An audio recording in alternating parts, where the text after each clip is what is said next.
The title wasn't just taken, it was torn away. One insult was all it took. One cruel line, delivered behind Catherine's back. But someone was listening. And what happened next? A royal title stripped, a queen humiliated, and Prince William facing off with Camilla's son in a confrontation that will be whispered about for generations. The British monarchy thrives on discretion. It survives not just through ceremony, but through silence. Scandals are buried. Conflicts are cloaked in protocol. But every now and then, something cracks through the surface, something so toxic, so personal, that not even the crown's age-old machinery can suppress it. This is the story of what happened when that crack came from within the family itself. When the line between royal and commoner, blood and bond, was crossed by a man who held no title but believed himself untouchable. If you believe royalty should mean responsibility, not entitlement, hit that like button, subscribe, and share this story. Here at Royal Fire, we uncover the drama behind palace doors, where even the titles aren't safe if you cross the line. Tom Parker Bowles, Queen Camilla's son, was never in line for the throne. But he was always close to it. He attended palace dinners. Walked beside kings and queens. Sat in pews reserved for royals. His presence was unofficial, but unmistakably privileged. And maybe that's what made him careless. Because in a royal world defined by polished smiles and hidden resentment, Tom went too far. It began not in front of cameras, but behind them. In the lavish backrooms of St. James's Palace, during a private event following one of the king's charity galas. The mood was relaxed, champagne flowed freely, and courtiers let their guards down. That's when it happened. Tom, caught mid-conversation with a cluster of aristocratic guests, mimicked Catherine's posture and voice with biting sarcasm. He mocked her phrasing, her upbringing, her middle-class manners, and even made comments about her trying too hard to be Diana 2.0. He thought no one important had heard.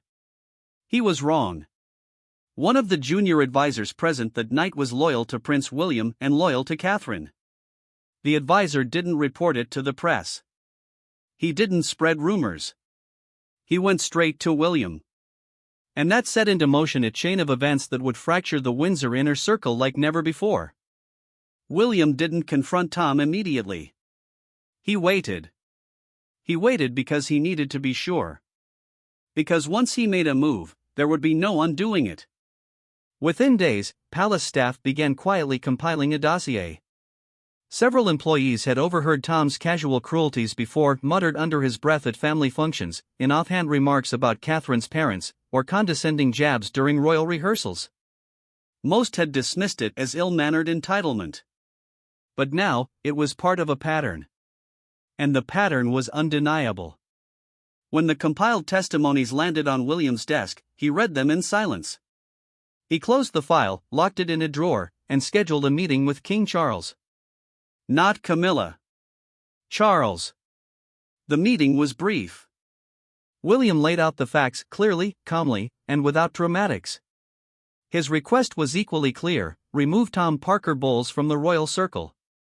Strip him of all ceremonial rights, security access, and palace privileges. Charles hesitated. But he did not refuse. He simply said, "Let me handle Camilla." But Camilla didn't take it as a conversation. She took it as an ambush. That night, a heated argument erupted behind the sealed doors of Buckingham Palace. Camilla accused William of overreacting, of protecting a wife who can't handle a bit of teasing. Charles, uncharacteristically, defended William's judgment. "He's not just a husband," Charles said. "He's the future." Camilla reportedly left in tears. But it didn't change what was coming. The next morning, a single document was released quietly, not to the press, but through internal royal channels. Tom Parker Bowles was no longer an official guest at royal events. His invitation to the upcoming Commonwealth banquet was revoked. His seating at coronation anniversary celebrations was rescinded. His name was scrubbed from the private list known as the Royal Circle. To the public, nothing had changed. But behind palace gates, a line had been drawn in stone. Tom didn't remain silent. He reached out to media contacts, not to defend himself, but to attack back. He floated the idea that Catherine had made herself a victim, that William was overly controlling, and that the entire family was walking on eggshells because of her. Some tabloids ran the quotes under anonymity. But the source was obvious. And then, Catherine made a move no one saw coming. She granted an exclusive interview not with a British outlet, but with a global humanitarian magazine focused on women's leadership. There, she didn't name Tom. She didn't name anyone. But she said this: "Sometimes, it's not the voices of the world that hurt the most. It's the ones closest to you, the ones that are supposed to know better, but choose cruelty over kindness." That quote went viral. It trended in 15 countries. It sparked op-eds. It reignited public outrage. And this time, the outrage wasn't directed at the institution. It was directed at Camilla. At her son. At the perception that Catherine, a woman who had given the crown nothing but grace, was being ridiculed by those who rode its coattails. Camilla's approval ratings dropped sharply.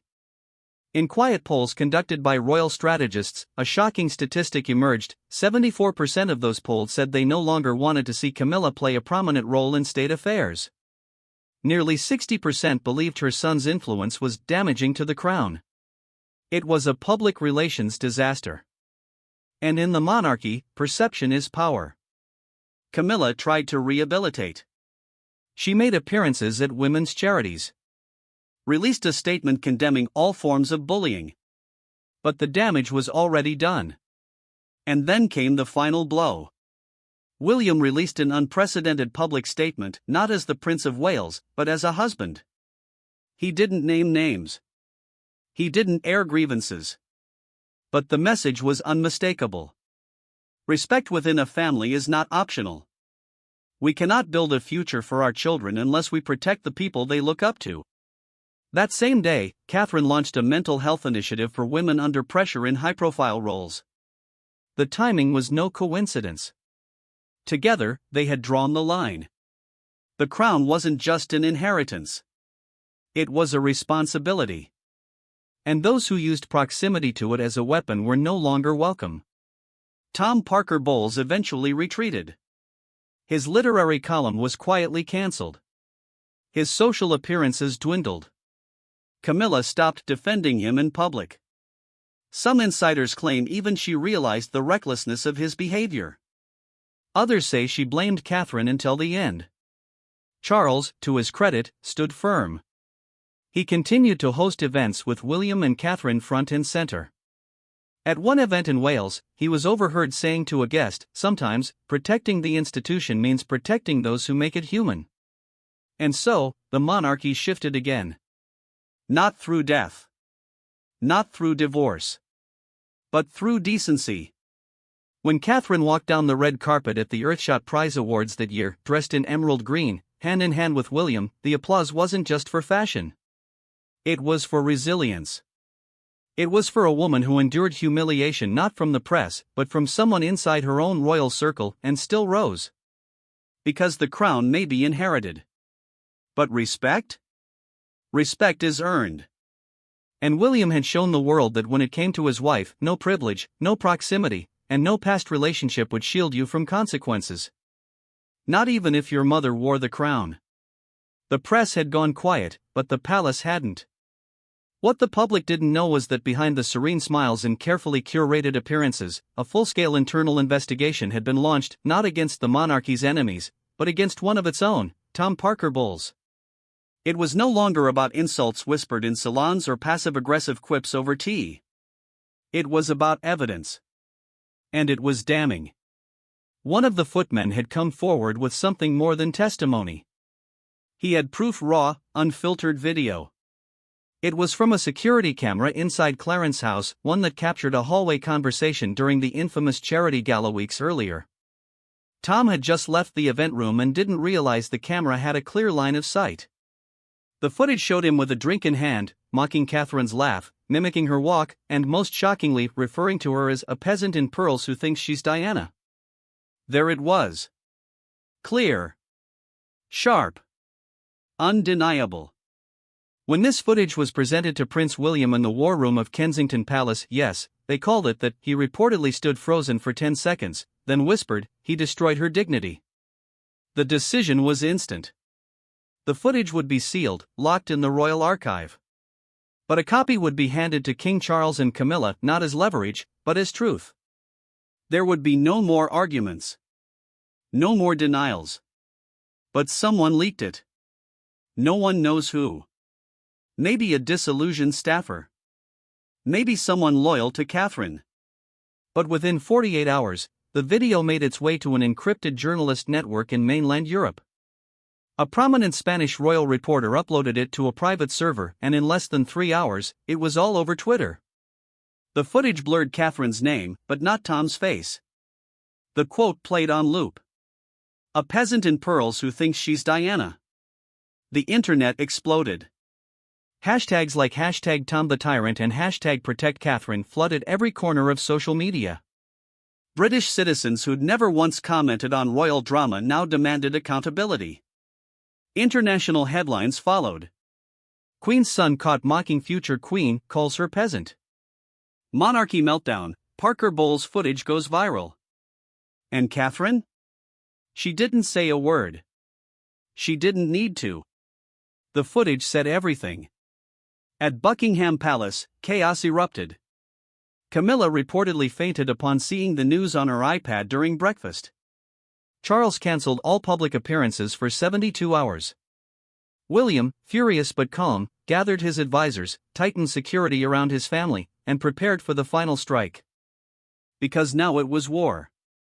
The very next morning, William released a rare emergency statement, one unlike any in royal history. It wasn't wrapped in vague diplomacy. It was fire. The dignity of the crown lies not in blood, but in character. When someone within these walls chooses cruelty, they sever their place beside us. I will not let anyone, no matter their proximity to the throne, disgrace the woman who embodies everything this monarchy should strive to be. The message didn't name Tom. It didn't have to. Within hours, Clarence House issued a formal notice: Tom Parker Bowles is no longer recognized as a royal affiliate, ceremonial guest, or privileged invitee. His security privileges have been revoked. His royal passes invalidated. That same day, Camilla retreated to Ray Mill House, her private Wiltshire residence. Alone. According to insiders, Charles refused to entertain further defenses of Tom. "It's done," he reportedly told her. "And if you push, you risk more than his title." But Camilla didn't go quietly. She contacted private lawyers. A leaked email showed she was exploring whether she could sue for defamation over the social media uproar. But her counsel advised against it. "It will open doors you can't close," they warned. And while the Queen Consort tried to save face, Tom was cornered.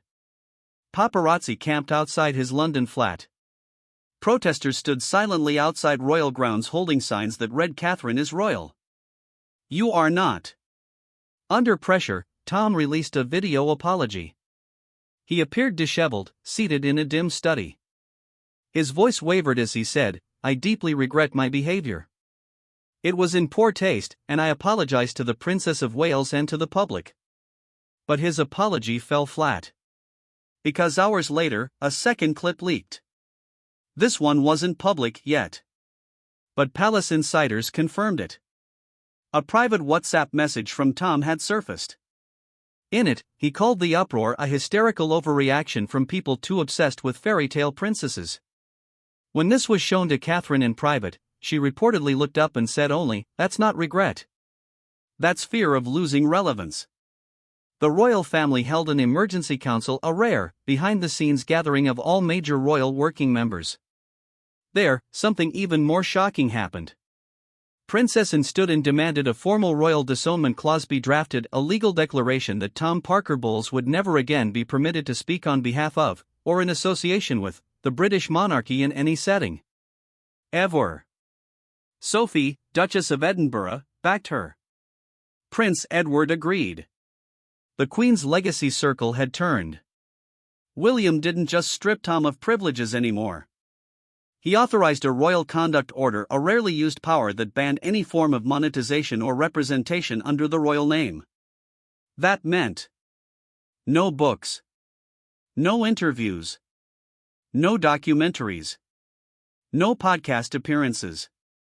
Tom's lucrative memoir deal vanished. Netflix quietly pulled a scheduled dinner-themed cameo. He was cut off socially, financially, and symbolically. And just like that, he disappeared. 1 month later, William and Catherine made their most symbolic appearance yet, at Diana's old charity in East London, where Diana herself once walked alone through crowds with no security because she believed in walking among the people. This time, Catherine wore Diana's bracelet. And as she stepped onto the stage to open a new shelter for emotionally abused women, she paused. Then said, "Dignity is not a performance. It is not noise. It is how you carry yourself when no one is looking and how you respond when everyone is." The crowd roared. Catherine didn't cry. But her voice trembled. The camera zoomed in on William, who sat in the front row, tears in his eyes. Because they'd made it. Through shame. Through silence. Through betrayal. They had survived. And in doing so, they had rewritten the rules. Camilla returned to public life weeks later, but her image was never the same. Though still queen consort by law, she had become a footnote in palace power, a ceremonial shadow. Charles grew quieter in his last public months. His health again became a topic of concern. But he remained firm in his final move. He approved William's final constitutional reform, a policy that barred any non-working, non-blood-related individuals from using royal proximity as access to public funding or ceremonial roles. It was the last nail in the door Tom Parker Bowles had long assumed would remain open. And that door? It slammed shut. If you think royalty should be earned, not inherited through someone else's crown, hit that like button and smash subscribe. At Royal Fire, we uncover the battles the palace hopes you'll never see. Because even behind royal silence, the fire still burns.